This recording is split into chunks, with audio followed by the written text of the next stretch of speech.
नमस्कार, कंज्यूमर अड्डा में आपका स्वागत है। मैं हूं मनोज श्रीवास्तव। तो साल 2026 का स्वागत करने के लिए आप हैं तैयार, लेकिन साथ ही ये सवाल है कि 2026 रहेगा कैसा।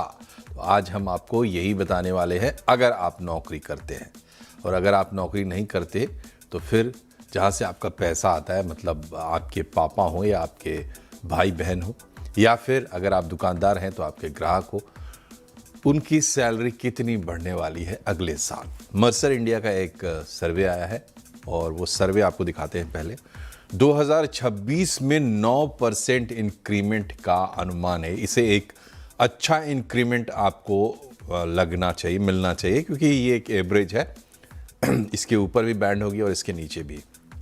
ऑटो और आईटी कंपनीज की हम बात कर रहे हैं। ऑटो और आईटी कंपनियों में सबसे ज़्यादा इंक्रीमेंट होने की उम्मीद दिख रही है इस सर्वे के मुताबिक। और 2025 में जो सैलरी बढ़ोतरी हुई थी वो हाई सिंगल डिजिट में हुई थी, मतलब 9% से कम ही। 5 से ऊपर हाई सिंगल डिजिट, तो 9% से कम ही थी। ये ग्लोबल लेवल पर भारत की अच्छी ग्रोथ का नतीजा है कि आपको 9% सैलरी ग्रोथ यहाँ पर मिल रही है। क्योंकि अगर आप वर्ल्ड ओवर देखेंगे तो समझ में आएगा कि मामला असल में है क्या। 2 से 4% का यूरोप, यूएस, जापान में, क्योंकि ये डेवलप्ड कंट्रीज़ हैं और ग्रोथ रेट इनके नीचे है। और भी बहुत सारे कारण हैं, सिर्फ ये एक कारण नहीं है। और बहुत कंपेरेबल नहीं होता है मामला, मगर भारत में 9% होने वाला है। तो अब आप समझें कि किन क्षेत्रों में होगा। मैन्युफैक्चरिंग बहुत बड़ा सेक्टर है, हालांकि भारत में हम उम्मीद करें कि ये और भी बड़ा सेक्टर बने, लेकिन यहाँ 9.5%, आईटी में 9.5% और ऑटो सेक्टर में 9.5%। जीसीसीज, ग्लोबल कैपेबिलिटी सेंटर्स, ये नए उभरते हुए सेक्टर की कहानी है, जहाँ पे सबसे जो ज़्यादा हाईली स्किल्ड लोग हैं वो जाते हैं। ये बड़ी बड़ी कंपनियां अपने जीसीसीज बनाती हैं। तो यहाँ बता रहा है कि 9% ग्रोथ होगी, तो अच्छी ग्रोथ है यहाँ भी। तो ये एवरेज जो पैमाना है उस पर। अब सवाल ये है कि कैसे, किन आधार पर सैलरी इंक्रीमेंट होगी। ये सर्वे में भी आया और जनरली भी यही होता है। आपकी परफॉर्मेंस ये ज़रूरी है, साथ ही साथ आपकी कंपनी की परफॉर्मेंस। कंपनी अगर अच्छा परफॉर्म करेगी तभी वो अच्छा इंक्रीमेंट दे पाएगी। महंगाई को ज़रूर फैक्टर इन करते हैं। जब भी इंक्रीमेंट की बात होती है तो लोग कहते हैं कि भाई 5% तो महंगाई में ही चला गया, 2% तो महंगाई में ही चला गया। तो उसको भी फैक्टर इन करती हैं कंपनियां जब इंक्रीमेंट की बात आती है। जॉब मार्केट का सिनारियो क्या है?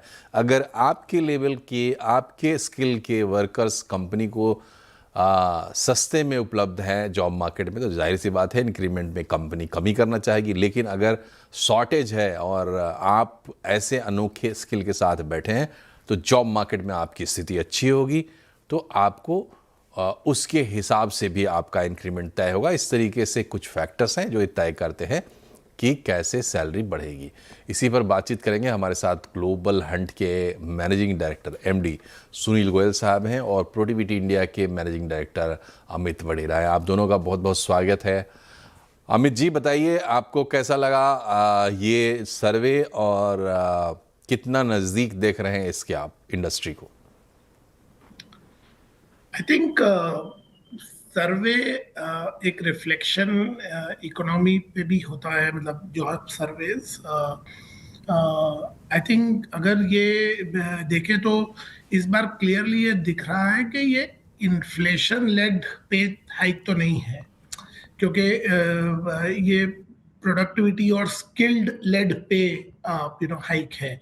इन्फ्लेशन हम एक्सपेक्ट कर रहे हैं सीपीआई इन्फ्लेशन इंडिया का 4 से 5% होगा, एंड सर्वे ये दर्शा रहा है कि ये 9% हाइक या 9-9.5% हाइक मिल सकती है। तो क्लियरली ये एक इन्फ्लेशन लेड हाइक तो नहीं है।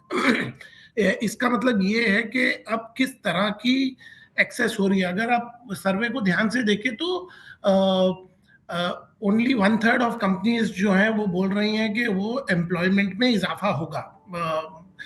इसका मतलब ये है कि ये जो इंक्रीमेंट है ये एक कारपेट बॉम्बिंग नहीं है, बट एक सर्जिकल स्ट्राइक है, राइट। मतलब तो बेसिकली ये बहुत सर्जिकल होगा कि किस तरह के लोगों को हाइक मिल रही है। क्या ये एक्सेस लोगों को मिल रही हैं या प्रिसाइज लोगों को मिल रही हैं। और यहाँ पे प्रिसाइज का मीनिंग है, जैसे कि मैन्युफैक्चरिंग या ऑटोमोटिव है, उसमें of course at the centre India का जो इंटरनल ग्रोथ है उस पे ये बहुत फोकस है। और फिर वो मेक इन इंडिया हो या ईवी हो, ऑटोमेशन हो, सप्लाई चेन लोकलाइजेशन का जो मूवमेंट चल रहा है, उसके कारण अब ये स्पेसिफिक इंडस्ट्री में ग्रोथ देखी जा रही है। आप अगर लास्ट 4-5 साल के आंकड़े देखें तो मैन्युफैक्चरिंग में इस तरह का इंक्रीमेंट्स नहीं थे। इस बार वो एक पॉजिटिव तरीका है और ये सब बैक करता है क्योंकि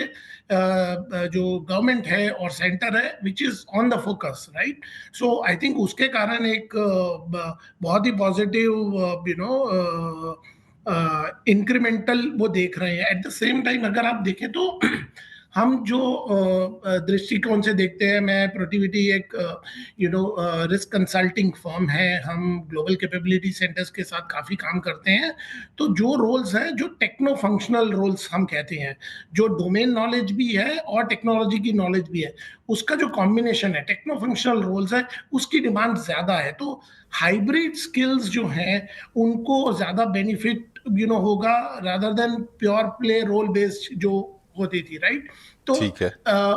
उस तरह के लोग जो स्किल बेस्ड फोकस कर रहे हैं, उनके लिए एक ज्यादा हाइब्रिड स्किल्स का फायदा होगा। और नेक्स्ट ईयर जो है हम ऐसा देख रहे हैं कि एडेप्टेबिलिटी जो लोग दिखा पाएंगे, मतलब स्पेशली जो मिड सेगमेंट के रिसोर्सेज है, ठीक जो है।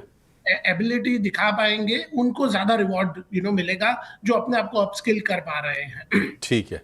सुनील जी, आप जो ये सर्वे देख रहे हैं, एक तो ये बताइए कि हिस्टोरिकल पर्सपेक्टिव में हम अगर बात करें, ये कैसा लग रहा है आपको? ये अच्छा है, एवरेज है या बुरा है? और क्या देख रहे हैं आप इस सर्वे में? नहीं, मुझे तो लगता है कि ये बहुत ही अच्छा सर्वे है और इसके रिजल्ट्स भी बहुत ही एक्साइटिंग है सारे लोगों के लिए। मैन्युफैक्चरिंग या ऑटोमोबाइल या ये ऐसी इंडस्ट्रीज थी जो शायद लिस्ट में बहुत नीचे होती थी। ऊपर शायद न्यू एज बिजनेसेस होते थे जो लीड करते थे। बट आज के डेट में सबसे इंटरेस्टिंग चीज क्या है कि जो जितनी भी बड़ी इकोनॉमी हुई है, अगर वहां पे मैन्युफैक्चरिंग परफॉर्म करता है तो इकोनॉमी सच में बड़ी हो जाती है। सर्विसेज का अपना डेफिनेटली एक बहुत बड़ा रोल होता है। हमारे यहाँ बहुत सर्विसेज का बहुत ही ट्रांसफॉर्मेशन आया था लगभग लगभग 2000 के बाद हमारे यहाँ पे। और IT, e commerce, banking, financial services ने काफी बड़ा पाई लिया हुआ है हमारे मार्केट में। बट उसके साथ में अगर मैन्युफैक्चरिंग में ये इस तरह के अगर आंकड़े आते हैं कि जहाँ पे कि एक सच में अगर ग्राउंड लेवल पे ग्रोथ नहीं होगी, अगर मैन्युफैक्चरिंग इंडस्ट्रीज में वहाँ एक्सपेंशन नहीं हो रहे हैं, वहाँ अगर नई जॉब्स नहीं आ रहे हैं और जॉब में अगर प्रॉपर इंक्रीमेंट्स नहीं हो रहा है, तो इसका मतलब वो जो एक इंडस्ट्री जो हम बोलते हैं ना, मेक इन इंडिया या मैन्युफैक्चरिंग, उसका रिफ्लेक्शन नहीं दिखता है। बट आज की डेट में अगर हम देखें तो ये आंकड़े बहुत ही ज्यादा इंकरेज करने वाले हैं, क्योंकि सर्विसेज ग्लोबल मार्केट से इंपैक्टेड होता है, मैन्युफैक्चरिंग मेजरली लोकल मार्केट से इंपैक्टेड होता है। तो अगर हम लोकल इकोनॉमी की बात करें और आज के डेट में ये बोले कि एक क्वार्टर 2 क्वार्टर के बाद हम 7.5, 8, 8.25, 8.5% के अगर हम जीडीपी ग्रोथ दिखा रहे हैं, तो क्या उस ग्रोथ का इम्पैक्ट हमारे यहाँ लोगों की सैलरी पे भी पड़ रहा है? क्या उनकी अर्निंग पे भी पड़ रहा है? क्या वहां पे जॉब्स भी आ रहे हैं? मुझे लगता है कि ये डेटा जहाँ पे कि मैन्युफैक्चरिंग में बहुत सारे सेक्टर्स आते हैं। आपके मैन्युफैक्चरिंग सिर्फ ऑटोमोबाइल तक लिमिटेड नहीं है, कोई भी इंजीनियरिंग की मैन्युफैक्चरिंग है, पेपर है, पल्प है, पावर है, एनर्जी है, जितने भी सेक्टर्स आते हैं जहाँ पे कि मैन पावर की बहुत ज्यादा रिक्वायरमेंट होती है, बहुत सारे इक्विपमेंट्स यूज होते हैं और बहुत बड़ा एम्प्लॉयमेंट का एक सेगमेंट है।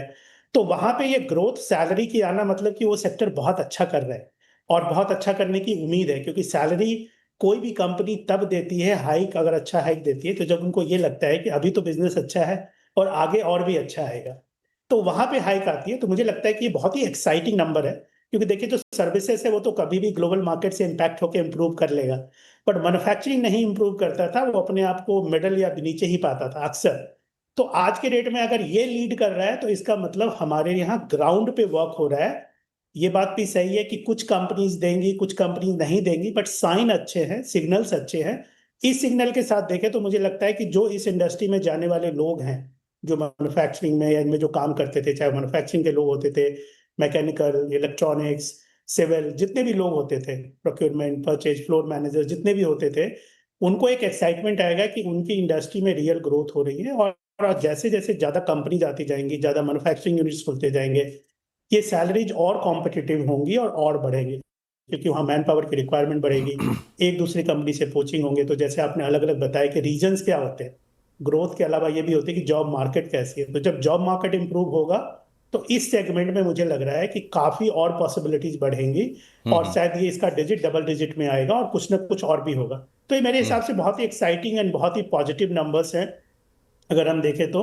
और हम सबको खुश होना चाहिए इससे कि एक बहुत बड़ा सेक्टर और बहुत सारी लाइफें इससे इम्पैक्ट होने वाली है, नंबर में अगर आप देखें तो जी जी, नहीं, मैन्युफैक्चरिंग से, ठीक बात है। छोटे मिड बड़े